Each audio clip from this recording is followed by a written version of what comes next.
Quero convidá-los a abrirem as suas Bíblias, Marcos capítulo 8, versículo 34. A gente vai ler essa palavra agora, e eu quero que você leia comigo, vamos ler juntos. Aliás, deve estar no telão o texto, e aí a gente vai ler juntos esse texto. Marcos 8, 34.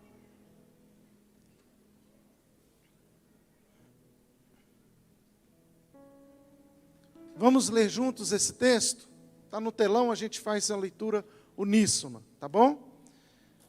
Então, convocando a multidão, vamos ler comigo? Vamos ler todos juntos?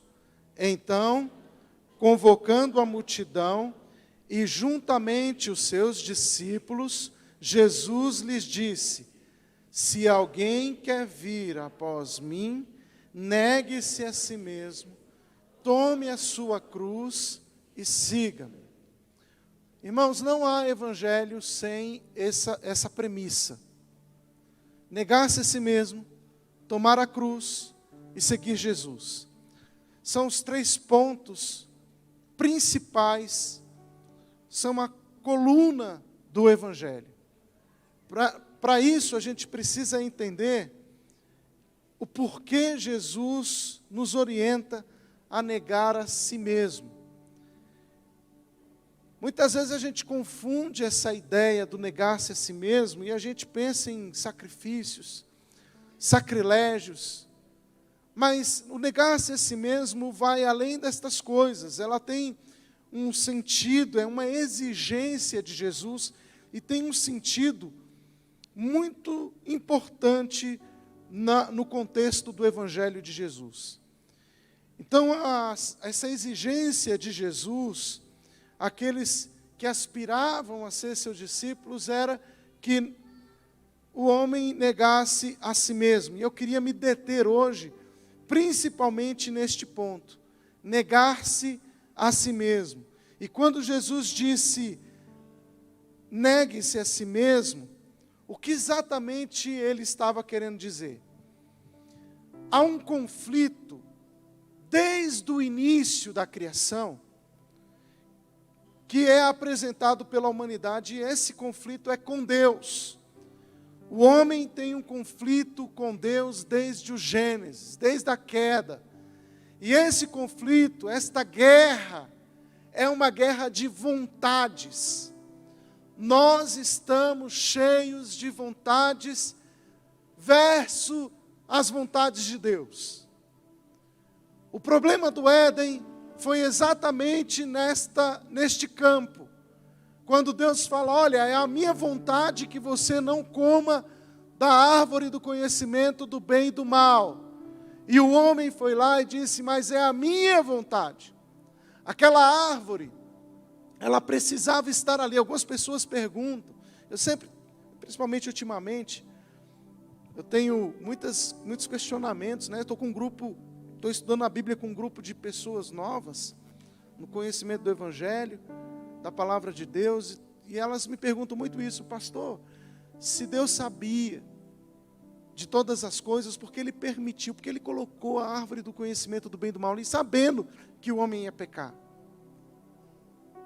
Então essas são perguntas que nós temos sempre tido, mas observem, se Deus não coloca aquela árvore ali, como que o homem poderia dizer que ama a Deus? Se Deus não dá ao homem a possibilidade de ser provado, como que o homem poderia dizer a Deus, eu amo? O homem não ia nem saber o que é o amor, porque o homem não teria condições de experimentar o oposto, ou de ter contato com o oposto. Deus coloca a árvore do conhecimento do bem e do mal lá e fala, olha, eu quero que vocês me obedeçam. O homem, para revelar o amor a Deus, ele precisava obedecer a Deus. E a obediência só é possível se nós tivermos a possibilidade do contrário. Como é que o homem poderia obedecer a Deus se não houvesse a possibilidade do contraditório? De rebelião. Então Deus fala, eu quero de você a fidelidade, a obediência. Então observe que a obediência estava ligada ao reino antes do pecado. Deus queria que o homem obedecesse a Ele antes de pecar. É justamente para não pecar. Deus fala, eu quero que você faça a minha vontade. E a minha vontade é que você não coma da árvore do conhecimento do bem e do mal. Agora você vai me obedecer, homem? Bem, porém o homem vai lá e ele, vocês conhecem a história, Eva é seduzida pela serpente, está ali em contato com a árvore do conhecimento do bem e do mal, e ela decide ignorar a vontade de Deus e satisfazer a sua vontade. E quando ela vai fazer isso, ela também apresenta a Adão, que também tinha a mesma ordem, mas o que aconteceu com Adão? Adão também ignorou a vontade de Deus, e ele fez a sua vontade. E com isso, os dois cometeram o mesmo pecado. Ignorar a vontade de Deus para satisfazer a sua vontade. Portanto, desde o Éden até os nossos dias, nós temos um conflito, guerra de vontades. É por isso que Jesus vai dizer, olha, se alguém quer vir após mim, se alguém quer estar comigo, negue-se a si mesmo. Jesus está falando, você precisa negar a sua própria vontade. Você precisa abrir mão da sua vontade. E a coisa mais difícil na humanidade hoje é a gente abrir mão da nossa vontade, dos nossos quereres. Esse é o grande desafio do Evangelho, porque o Evangelho veio para nos apresentar o caminho da morte, da renúncia, da cruz. Hoje nós vamos celebrar a ceia do Senhor, e a ceia é a comunicação da morte, a renúncia do eu. Deus venceu sobre a minha própria vontade. Ele é maior do que o meu querer. O Senhor disse então ao primeiro casal que não era da vontade dele que eles comessem da árvore do conhecimento do bem e do mal, mas eles escolheram a sua própria vontade e comeram. Então a obediência é o requisito definido pelo Criador para regar o relacionamento com Deus. Então preste atenção. Tem muita gente que fala assim, pastor, eu sou de Deus porque eu creio em Deus. Eu sei que Jesus morreu na cruz pelos meus pecados. Mas não é isso que Deus está querendo da humanidade. Não é que você reconheça ou ache bonitinha a história da morte de Jesus. Deus quer mais do que isso. Ele quer que você reconheça que Jesus morreu na cruz e obedeça. O princípio do Evangelho é arrependimento e obediência. Porque na obediência revela-se a disposição de amar. Como que eu posso dizer que eu amo? Eu só posso dizer que eu amo porque eu obedeço. Eu vejo às vezes os pais, né, vêm conversar sobre filhos comigo e falam assim, pastor, esse meu filho me ama muito. É mesmo, é. Olha, tudo que eu quero ele faz. Tudo que eu peço, ela faz. Veja, nós mesmos entendemos que não há amor sem obediência. E os pais às vezes chegam e falam assim, pastor, eu queria que o senhor orasse pelo meu filho, porque está tão rebelde, não me ama esse menino, não me ama essa menina. A gente mesmo tem a definição de que o amor está associado à obediência. Então, não basta apenas eu dizer, eu acredito que Jesus morreu pelos meus pecados. Não, eu amo a Deus. Não, Deus está comigo. Não, não é isso o que Deus está buscando nos homens. Não é que os homens acreditem que Deus está com eles. O que Deus está buscando nos homens é que os homens estejam dispostos a obedecê-lo, porque é nisso que consiste a nossa fé. A fé está ligada à obediência. Por isso, meus amados, Não basta a gente dizer, eu fui salvo apenas pela fé. Porque às vezes a gente não entende o que é fé. Achamos que a fé é apenas acreditar no que Jesus fez. Não, a fé exige obediência. Tiago vai falar sobre isso. A fé sem obras é morta. A fé exige de mim atitude. A fé exige de mim obediência.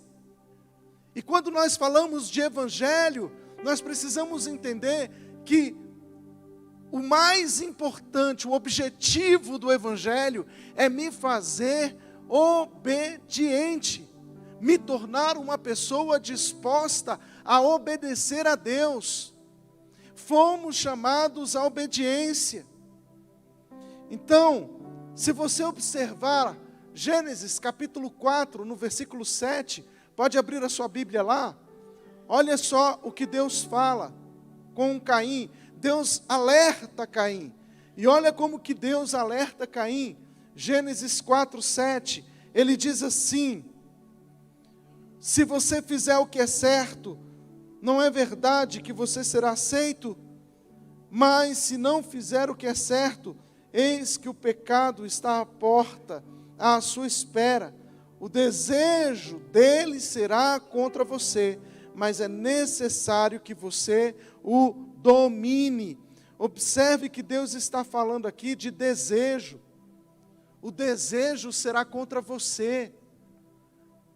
Deus já estava falando, olha, vai ter uma vontade, Caim, dentro de você, e essa vontade é carnal, essa vontade é pecado. Irmãos, o que eu estou falando aqui não é uma novidade aqui para ninguém, porque todos nós lidamos com os nossos desejos carnais todos os dias. Todos os dias.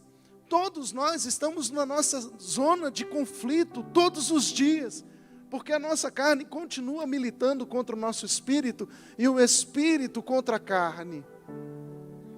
Continuamente estamos enfrentando o problema das nossas vontades.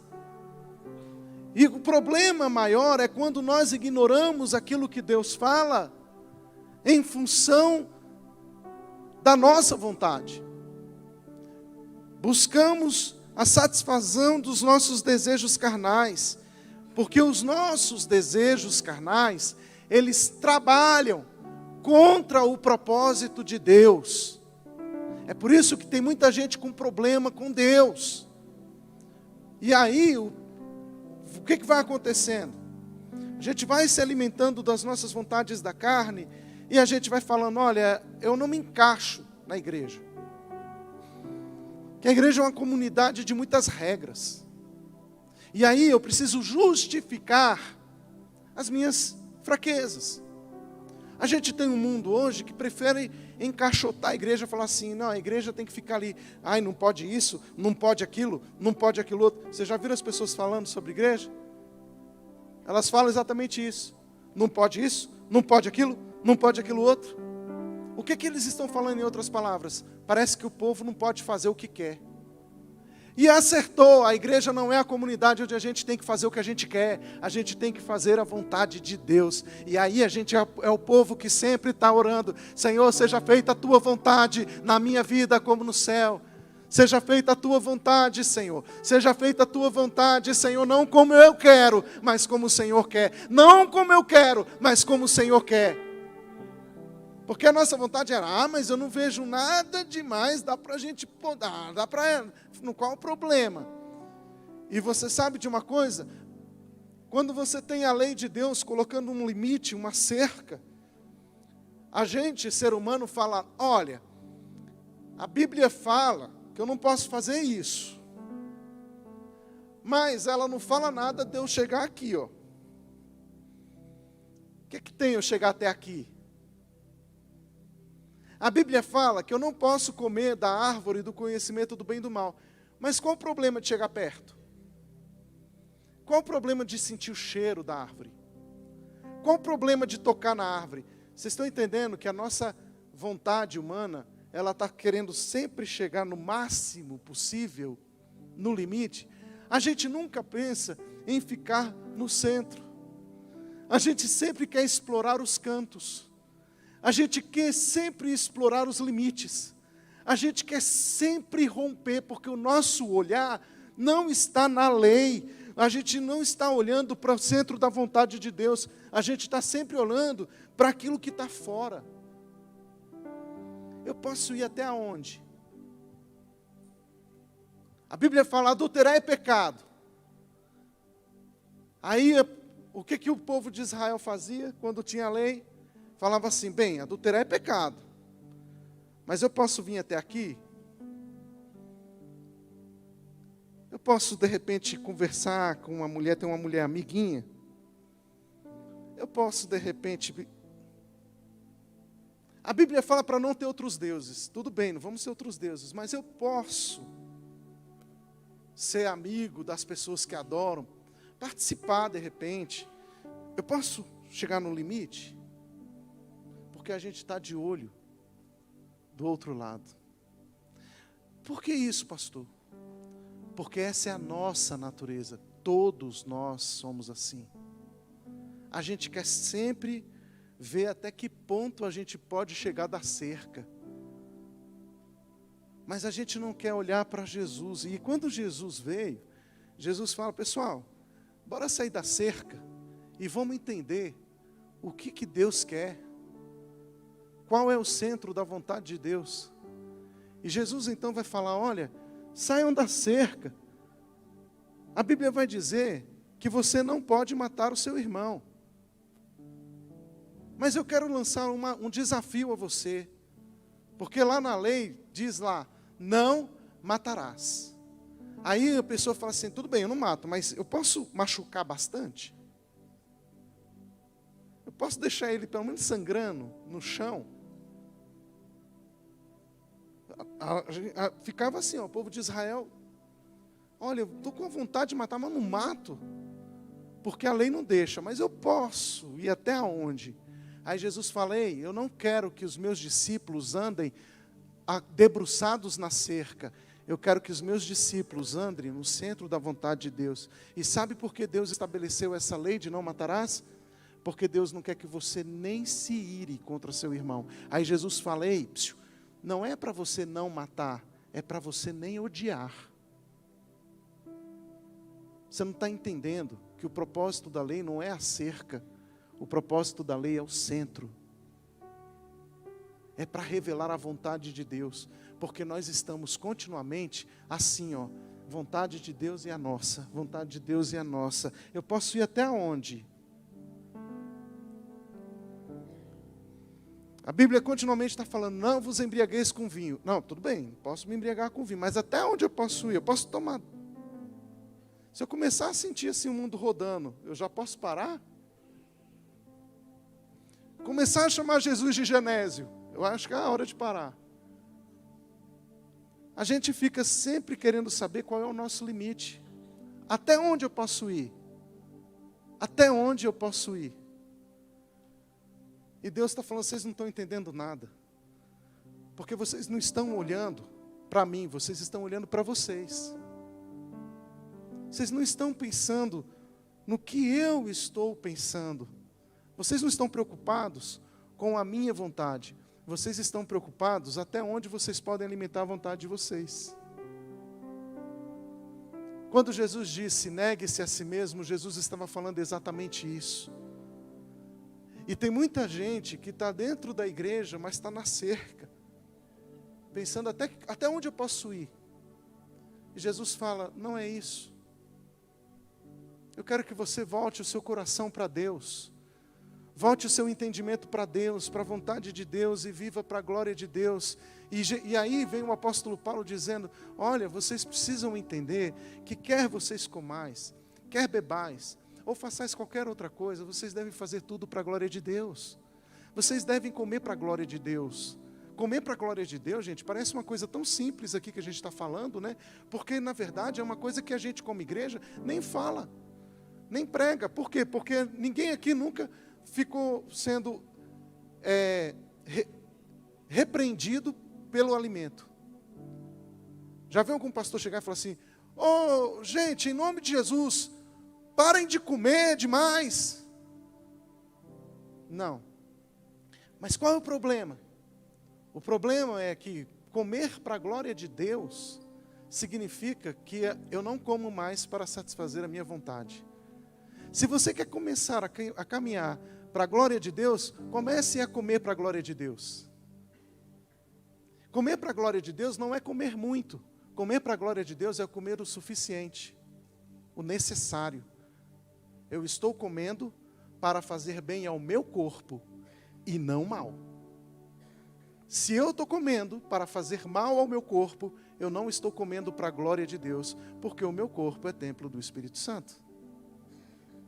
Então eu devo viver para a glória de Deus, eu como para a glória de Deus, eu bebo para a glória de Deus, eu caminho para a glória de Deus, a minha vida está na glória de Deus. Por isso a oração de Jesus: Pai, seja feita a tua vontade. Veja, Jesus não estava querendo mostrar para os homens a cerca, Jesus estava querendo mostrar o centro.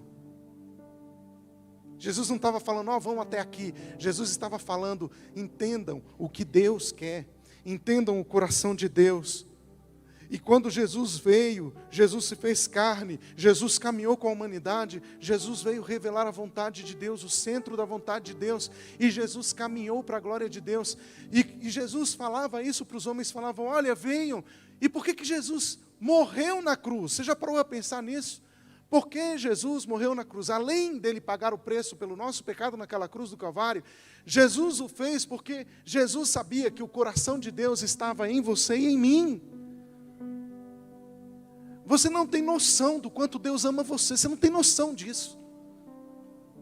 Deus ama a gente de uma forma tão grande, gente, tão especial.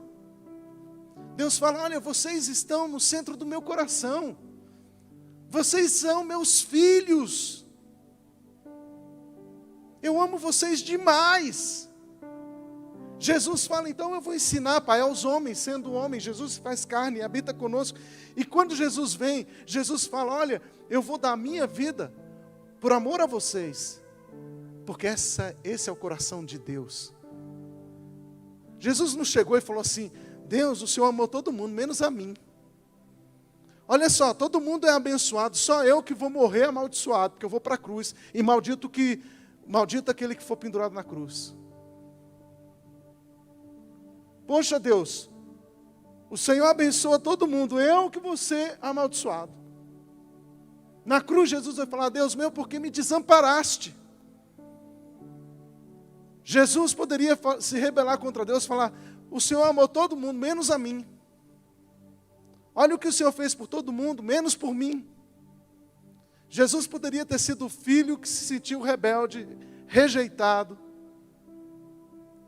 Mas Jesus entendeu o coração de Deus. E porque Jesus entendeu o coração de Deus, Jesus abriu mão das suas possíveis bênçãos para que os filhos de Deus fossem abençoados. Vocês estão entendendo? Jesus foi lá para a cruz e falou assim, quer saber? Deus, não precisa me dar nada. Dá para eles. Tudo aquilo que me pertence, eu entrego. Eu dou para os seus filhos. Deus, perdoa-os. Porque eles não sabem o que fazem. A maior dádiva, o maior presente que nós podemos ter de Deus é o perdão. A pior coisa que existe é a gente carregar nos nossos ombros o peso da culpa. Porque todos nós pecamos. E a gente podia estar carregando aqui o peso da culpa. Eu podia estar aqui agora falando para vocês da palavra santa de Deus e falando, meu Deus, eu não sou nem digno de abrir essa Bíblia e falar da tua palavra. Porque eu poderia ser a pessoa aqui entre vocês sentir-se mais culpado de todos.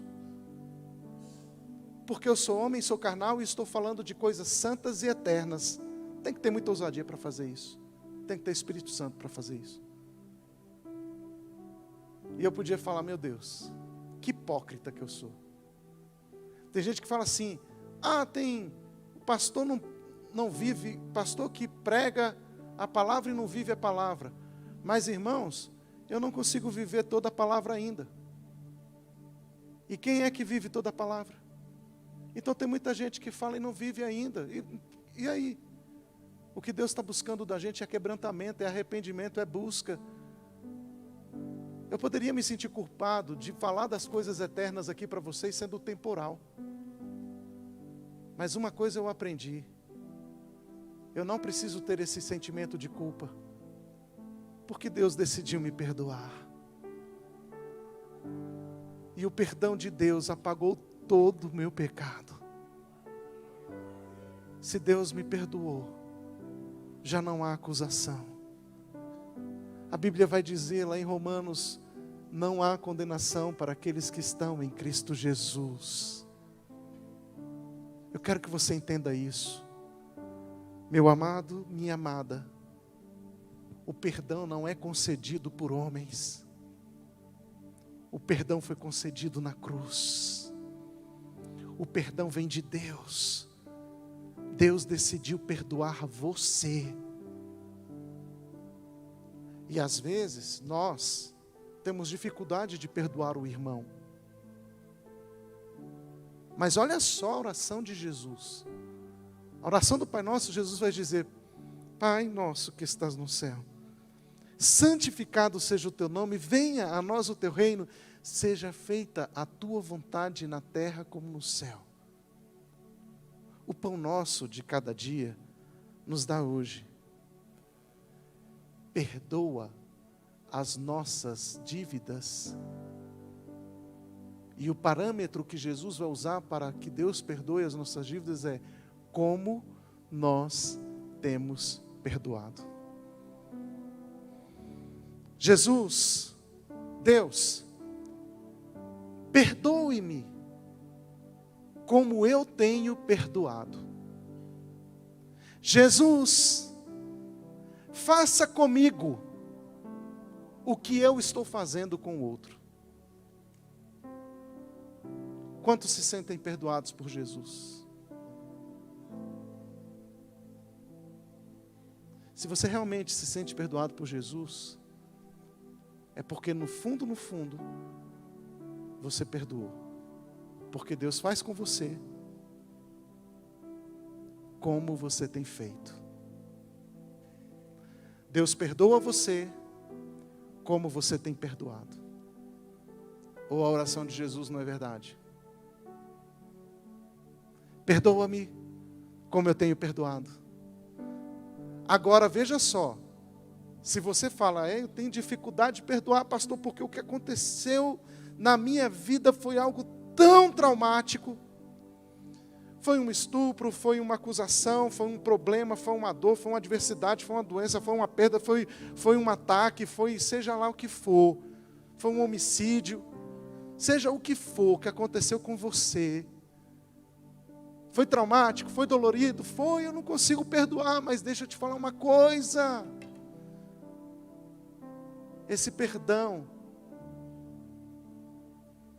ele precisa acontecer no seu coração. Porque como você vai perdoar é como Deus te perdoa. Como você libera o seu coração é a forma que Deus vai tratar com você. Por isso Jesus está falando. Agora veja só, entenda isso. Por que Jesus vai falar sobre isso? Porque Jesus vai falar o seguinte: tem um contexto antes na oração. Ele vai falar, porque para que venha o teu reino. Jesus está falando, só tem condições de perdoar quem entende o reino, quem conhece a vontade. Seja feita a tua vontade. Obediência. Sabe, meus amados, o propósito aqui não é a força para perdoar, é entender a vontade de Deus. Senhor, que seja feita a tua vontade. Jesus vai falar, minha comida é fazer a vontade de Deus. E nós precisamos, amados, aprender o caminho de obediência. Às vezes a gente quer, e a gente fala sobre isso, de restauração. Nós fomos chamados para voltar para o Éden. Para voltar à situação do homem antes do pecado, sermos como Adão era antes de pecar, voltarmos àquele período da inocência como Adão era, e a gente fala bem, a gente só pode isso através de Jesus, Jesus arrancar da gente todo mal, toda maldição, todo pecado, E Jesus trata com a gente, agora a gente volta para Jesus, e a gente volta a ser Adão como era antes de pecado. Ok, mas veja só, isso só pode acontecer quando a gente entende que a restauração do Éden é completa. Não é apenas a condição que Deus quer nos colocar, mas Deus quer também que nós tenhamos o mesmo coração de Adão antes de pecar, porque Adão antes de pecar obedecia à vontade de Deus. Deus quer que a gente também tenha a mesma disposição de obediência. Portanto, amados, o processo de restauração passa necessariamente pela disposição de ouvir a voz de Deus e obedecer. Agora entenda quando eu digo ouvir a voz de Deus, porque hoje em dia está muito complicado esse negócio de ouvir a voz de Deus. Tem gente que acha que ouvir a voz de Deus é deitar na cama, e aí está lá e de repente vem na mente alguma coisa e fala, opa, Deus está falando comigo. Cuidado. Porque a voz de Deus necessariamente é a palavra de Deus. Escuta, quando Deus fala, Ele não muda de ideia. Quando Deus fala, não há chance de erro. Quando Deus fala, não tem retrocesso. Ah, porque Deus quer, aí na semana seguinte Deus não quer mais. Ah, porque Deus falou para eu fazer, aí na outra semana Deus falou para não fazer mais. Ah, porque Deus está mandando eu entrar no louvor, aí na semana seguinte Deus está mandando eu sair. Ah, porque agora Deus está mandando eu pregar a palavra, aí na semana seguinte não é mais para pregar a palavra. Tem muita gente brincando com a voz de Deus e com o nome de Deus, cuidado. E tem gente que acha que sabe ouvir a voz de Deus. E vive esses contextos, cuidado. A voz do Senhor é poderosa. A voz do Senhor quebra cedros do Líbano. A voz do Senhor despedaça os cedros. A voz do Senhor é eterna. Deus não volta atrás da sua palavra. O que Ele disse está dito. Por isso, quando você quer ouvir a voz de Deus, você precisa conhecer a palavra de Deus, porque ela é a voz de Deus. Irmãos, essa palavra, ela muda coração, ela muda vida, ela muda contexto, ela muda o homem, ela sara o homem, ela renova o homem, ela restaura o homem, porque ela é a voz de Deus. E a Bíblia diz, nos ensina, que a voz de Deus se fez carne, e a voz de Deus habitou entre nós, e a voz de Deus revelou a vontade de Deus, porque a voz de Deus revela a vontade de Deus. Por isso, ouvir a voz de Deus é essencial se nós queremos voltar à condição de filhos. E escute isso, Deus o ama de uma forma ímpar. Deus o ama de forma incondicional. Mas Ele precisa que você esteja disposto a obedecer como Adão estava antes de pecado. Como Jesus obedeceu. Por isso Jesus é chamado de segundo Adão, ou de último Adão. Porque Jesus se dispôs à obediência até a morte, e morte de cruz. Jesus não ficou com feridinha com Deus. Jesus não ficou com magoinha de Deus. Jesus agradeceu a Deus por ter a disposição de obedecer a Deus até a morte. Como é que está o nosso coração? Hoje nós vamos celebrar a ceia. Qual é a nossa disposição de obediência? Como nós estamos dispostos a obedecer a Deus, apesar da vontade da nossa carne, e apesar das influências deste mundo? Como que nós estamos dispostos a ouvir a Deus e a obedecê-lo acima de todas as coisas? Tem muita gente que fala, eu amo Deus. Eu tenho Deus, ninguém questiona isso. Mas a palavra de Deus não está sendo obedecida, meu querido. E o amor passa pela obediência à palavra de Deus. Eu quero que você entenda isso. Igreja. Às vezes as pessoas pensam assim, mas porque igreja é invenção do homem. Não, não foi invenção do homem. Eu não criei a igreja. Alguém aqui criou? Não, não foi a gente. E sabe por que a gente está na igreja hoje? Porque Deus ordenou no passado. não é o homem que criou, não é invenção do homem, é propósito de Deus. E se é propósito de Deus, Senhor, eu quero a tua vontade. E é por isso que eu me reúno com os meus irmãos. E é por isso que eu faço parte de uma comunidade que se chama Corpo de Jesus. É por isso que eu estou com vocês, é por isso que a gente caminha junto, porque o mesmo sangue que me lavou, lavou a vida de cada um de vocês que está aqui nessa noite. O mesmo poder de perdão que foi concedido a mim, foi concedido a cada um de nós. E nós estamos juntos, reunidos neste lugar para dizer, temos um só Senhor, em uma só fé, um só batismo, um só Espírito, uma só esperança. Nós fazemos parte de um só corpo, o corpo de Cristo. Celebrar a ceia nessa noite é dizer, nós fomos comprados por este sangue. Por isso, nós vamos orar agora. E eu queria que você, em nome de Jesus, colocasse no altar de Deus, renunciasse qualquer problema de rejeição que houver no seu coração. Em nome de Jesus. Mas você precisa decidir isso. Escuta, mudanças na nossa vida acontecem por decisão. Não é por emoção. Ai, mas eu não estou conseguindo. Não, é decisão. Senhor, eu decido a verdade. Eu decido a obediência. Eu decido a renúncia. Eu decido a tua vontade. Então trata comigo nessa noite, Senhor, joga fora as minhas reservas, joga fora os meus problemas, joga fora as minhas dores, joga fora, Senhor, os meus traumas do passado. Eu decido hoje jogar fora da minha vida em nome de Jesus.